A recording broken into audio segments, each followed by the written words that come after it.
SF Debris presenta El auge y la caída del imperio de los cómics. Primera parte. Un esfuerzo valiente. Cómics, especialmente cómics de superhéroes, han sido parte de la cultura americana desde la Gran Depresión. Personajes coloridos, más allá de lo ordinario, que empujaron al país a través de la oscuridad de la crisis económica y la guerra mundial, sobreviviendo a ataques comunistas y amenazas nucleares. Pero en las décadas recientes, los cómics se enfrentaron amor y odio, bien y mal, en una forma que entraría bien en los cómics donde los disfraces son la norma. Una variedad de fuerzas e individuos que moldearon la historia y así, la cara del entretenimiento en América.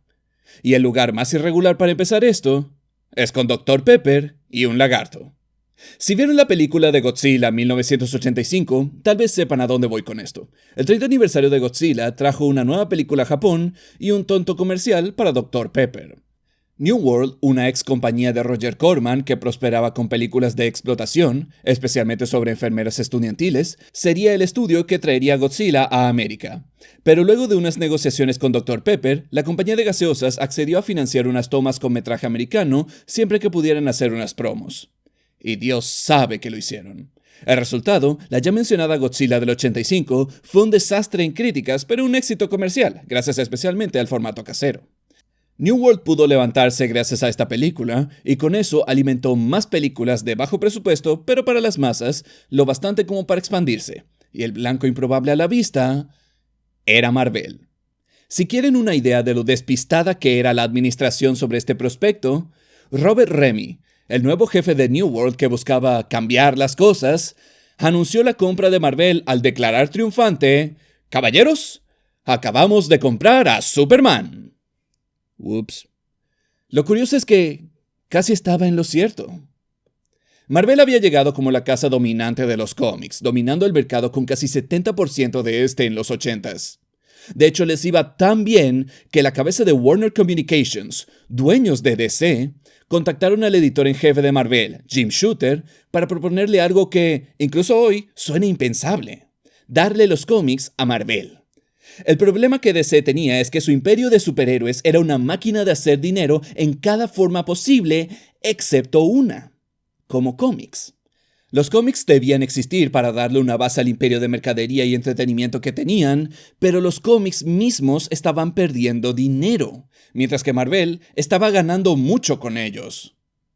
Esencialmente, el equipo de Shooter usaría su magia Marvel para crear las historias que la audiencia amaría para los héroes clásicos como Superman y Batman y la Mujer Maravilla, mientras que Warner seguiría colectando todo ese dinero de mercadería sin que los cómics sean un peso alrededor de sus cuellos. Y esto no es tan loco como suena. Marvel ya estaba haciendo dinero con cómics para Star Wars, G.I. Joe y pronto Transformers, ROM, entre otros. Esencialmente, estarían haciendo lo mismo, excepto que la fuente resulta ser otra compañía de cómics. El trato no se cerró y demandas antimonopolio de First Comics llegaron al mismo tiempo, sin relación con la unión con DC, y fue considerado como un mal momento para seguir con ello. Esto fue en 1984. Aunque es interesante considerar qué tan diferente sería todo. Según Shooter, inicialmente todos los cómics de DC serían cancelados y reiniciados con nuevas ediciones para solo 7 series: Superman, Batman, Mujer Maravilla, Linterna Verde, Liga de la Justicia, Los Nuevos Jóvenes Titanes y Legión de Superhéroes. Al final, DC resolvió su propio problema.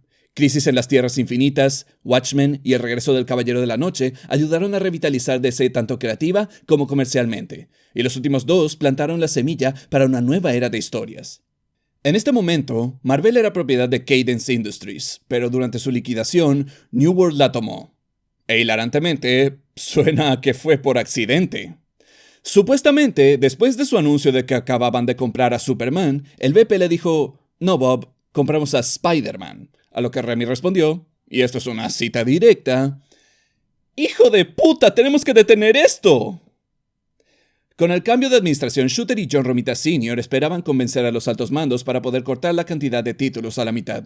Había tanto pasando que la gente estaba sobrecargada y los libros lo mostraban. En vez de eso, New World dijo que no solo mantendrían el número de títulos, sino que demandaron que se crearan 10 nuevos. E incluso ayudaron a crear los logos y el diseño de personajes. Es decir, lo difícil ya estaba hecho. Todo lo que debían hacer ahora era escribir, dibujar y publicar estos títulos mal concebidos. El incremento de presión en el bullpen es la razón significativa de por qué, al final, Shooter y su propio equipo estaban en guerra unos contra otros, y por qué los ejecutivos de New World decidieron no renovar su contrato. Y su número 2, Tom DeFalco, fue nombrado editor en jefe. Bueno, sorprendentemente, una compañía cuyo imperio estaba fundado en enfermeras topless y lagartos vendegaseosas y que solo compraron la compañía por accidente, no tuvo tanto poder de permanencia como creerían. En 1989 buscaron compradores para Marvel. Jim Shooter estaba emocionado ante la posibilidad de regresar a Marvel, solo que esta vez con la autoridad de hacer, según él creía, algo interesante con la compañía. Y juntó un grupo de inversores para poner una oferta para Marvel, $81 millones. Su oferta se quedó corta, por $1,5 millones. Y para darles una idea de qué tan cerca estaba esa suma, ajustando por inflación, es apenas 3 años del salario de Stan Lee que recibía solo por el hecho de no estar muerto. Marvel fue comprado por McAndrews y Forbes, una holding diversificada propiedad de Ron Perlman, alias El Mago. Esta vez, las cosas cambiaron sustancialmente. Jim Shooter estaba naturalmente decepcionado, su sueño de manejar su propia compañía de cómics destrozado. Luego de esto trató de comprar Harvey Comics, pero eso tampoco funcionó. Luego recibió una llamada de Steve Masarsky. Él había comprado los derechos para un show live action para niños de Marvel por apenas $25,000. Era un acuerdo bizarro. Los nuevos dueños de la compañía claramente no tenían idea del valor de dicha propiedad, y a quien se lo vendieron no tenían ninguna experiencia como productor de televisión. Masarsky era un abogado que estuvo en el negocio de la música. Shooter estaba naturalmente reacio, pero luego de un tiempo Masarsky lo convenció de trabajar en desarrollar la serie y escribió un guión para ello. Él y Masarsky buscaron después dinero para financiarlo, $1 millón de MC Universal, $2.5 millones de Radio City. De repente, la gente de Marvel se dieron cuenta de la vasta infravaloración de su producto. Así que cuando Masarsky firmó para crear el show antes que sus opciones acabaran, se negaron a renovarlas y en vez de eso trataron de venderlo ellos mismos. Excepto que se dispararon en el pie. Radio City quería el guión de Shooter, el cual, si bien contenía personajes de Marvel, no era propiedad de Marvel. Shooter nunca firmó los derechos para ese guión, y no sintiéndose amablemente atraído por la compañía que lo despidió, ni a los tipos que superaron su oferta, bueno, no iba simplemente a dejar que lo tuvieran. Y Radio City no le interesaba que Marvel encontrara a alguien más para escribirla, así que todo colapsó. Mientras Shooter y Masarsky buscaban financiamiento para el programa, discutieron el deseo de Shooter de manejar una compañía de cómics. Entonces ambos decidieron empezar la suya propia, Voyager Communications, cuyos cómics serían llamados Valiant. Para poder empezar, se acercaron a Triumph Capital por unos fondos de capital de riesgo para poder despegar, lo cual hicieron. Valiant tendría su porción del pastel de superhéroes, solo que no aún. Primero, tendrían que solidificarse a sí mismos con unos tratos seguros.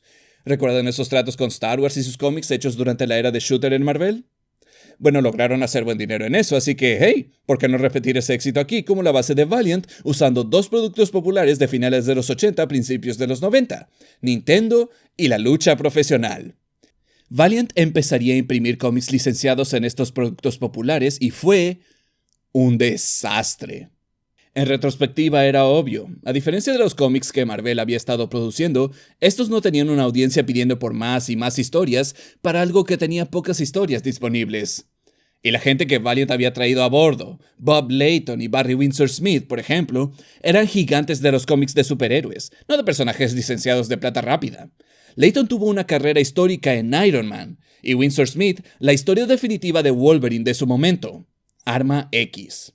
Tenían a Steve Ditko, co-creador, y algunos creen que la parte fría, del Hombre Araña, haciendo algo del arte en estas historias. Y todo por nada. Pocos compraban y aquellos que lo hacían lo odiaban activamente. En vez de un impulso, era una carga en el cuello de Valiant. Al final trataron de reemplazar al CFO con Fred Pierce, descrito por algunos como un megalomaníaco sin corazón. Pero al menos ahora Valiant se había movido al juego de los superhéroes. Entre las felices memorias de Shooter de niño estaban personajes de Gold Key Comics, Magnus, Robot Fighter, Solar, Hombre del Átomo y Turok, cazador de dinosaurios. Mientras Valiant se formaba, habían comprado los derechos a esos personajes, y en 1991 llegó una nueva versión de Valiant de Magnus Robot Fighter, seguido por Solar, uno en el futuro distante, el otro en el presente. Valiant trató algo creativo con el marketing de sus revistas. Cada una tendría un cupón adentro, y si los coleccionabas todos, podías enviarlos para conseguir una edición número 0 especial. Las ediciones cero en este momento eran excepcionalmente raras y el darlas gratis era sorprendente. Pero buscaban nuevas estrategias para salvar la compañía en problemas. La oficina de Valiant estaba tan mal que Shooter afirma que una vez dejó un saco en su escritorio una noche, solo para descubrir que al día siguiente una rata había dado luz en uno de los bolsillos. Pero Valiant perseveró y pronto lanzaron su propio cómic original, Harbinger, un grupo de adolescentes con poderes extraordinarios unidos para oponerse a un poderoso Harbinger Omega con su propia fortuna. No sería la última vez que un empresario rico sería el villano en esta historia. Si bien Valiant tenía varios talentos fuertes establecidos, estaban buscando atraer talentos frescos. Aquellos que querían tener una oportunidad en el negocio de los cómics, pero no la conseguían. Las perillas novatas de Valiant, como se les llamaba, daban una chance de trabajar no solo en la profesión, aunque sea para la pequeña compañía, sino también para aprender, ya que los artistas experimentados llevaban a cabo clases improvisadas para los novatos para que giraran y se conviertan en expertos. Gracias a este liderazgo y estos ansiosos recién llegados, las historias de Valiant se veían bien y se leían aún mejor, y la línea de títulos en su universo compartido se expandió a 8, y luego fue el momento del gran salto. Shooter había amasado una pequeña fortuna en Marvel al escribir su crossover máximo, Guerras Secretas, en 1984, para darle a los fans lo que habían estado pidiendo, todos los héroes en un cómic. Ahora tenía planes para eso de nuevo, y fue llamado Unidad. Un desafío, para no decir más, ya que los héroes estaban en dos periodos de tiempo diferentes, Magnus y Rai en el futuro, Solar, Harbinger y los otros en el presente. Y dependiendo de la reputación de Valiant de historias fuertes, así que explicar esto no iba a ser fácil. Todo empezó en Unidad número 0. Luego irían por los 8 títulos por un mes, luego otra vez el siguiente mes, solo para terminar en Unidad número 1. Cada uno de los libros se enfocaba principalmente en su propio personaje o personajes, pero encajaba en el argumento de una mujer poderosa que creó este lugar donde el pasado, presente y futuro se mezclaba. Tecnología futurista y dinosaurios se encontraban, y en esta batalla se prometieron dos cosas. No todos vivirían, y en el esfuerzo de Valiant de mostrar realismo, la muerte significaba muerte. Y para atraer a todo el mundo, Unidad número 0 fue gratis. Esto fue aterrador en su momento, especialmente para una compañía en apuros, pero su razonamiento fue que ese título era la forma de hacer que la gente probara a Valiant. Y para hacer eso debían seguir la historia que ya había empezado que, como ya dije, requería comprar todos los títulos de la compañía. El plan fue un éxito creativo y un sueño mojado de marketing. De repente, Valiant estaba en el mapa. La revista Wizard, sin relación con el tipo que compró Marvel, ya veía la dirección en que la joven compañía se dirigía, y una de las portadas fue un dibujo de X-Zone Manowar por Barry Windsor Smith, otro original de Valiant, y una adición obvia considerando la historia de Bob Layton con Iron Man. Pero en vez de un genio billonario que construía sus propios trajes, era un bárbaro de la era romana que adquiere un traje alienígena.